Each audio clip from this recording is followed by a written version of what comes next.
America के हमलों के बाद संयुक्त राष्ट्र सुरक्षा परिषद को ईरान ने लिखा खत, इमरजेंसी मीटिंग बुलाने की मांग।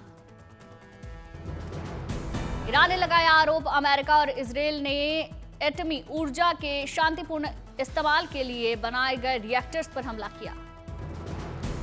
ईरान ने एटमी ठिकानों पर हमलों के बाद किसी तरह के रेडिएशन के खतरे से इनकार किया, कहा हमारे लोग सुरक्षित, चिंता की कोई बात नहीं। अमेरिकी हमलों के बाद ईरान ने इजरायल पर दागी मिसाइलें, इजरायली डिफेंस फोर्स और ईरानी टीवी ने की पुष्टि।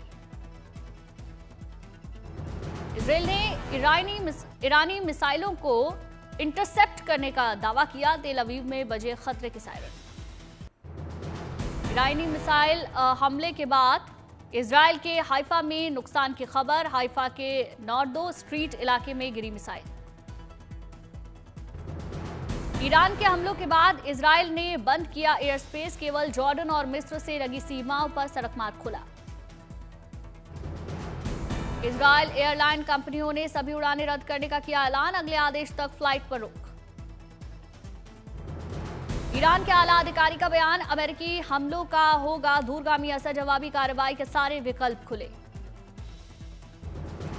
सऊदी अरब ने भी ईरान पर एटमी हमलों के बाद किसी तरह के रेडिएशन के खतरे से किया इनकार। ईरान सरकार ने कहा अफवाहों पर ध्यान ना दें लोग।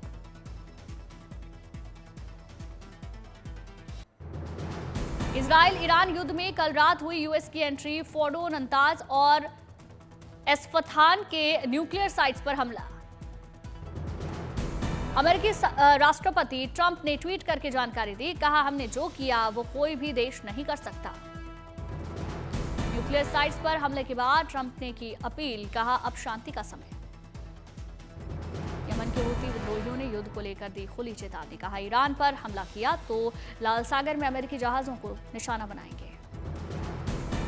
ईरान ने संघर्ष के बीच परमाणु वार्ता से किया इनकार, संयुक्त राष्ट्र ने दी संयम बरतने की चेतावनी।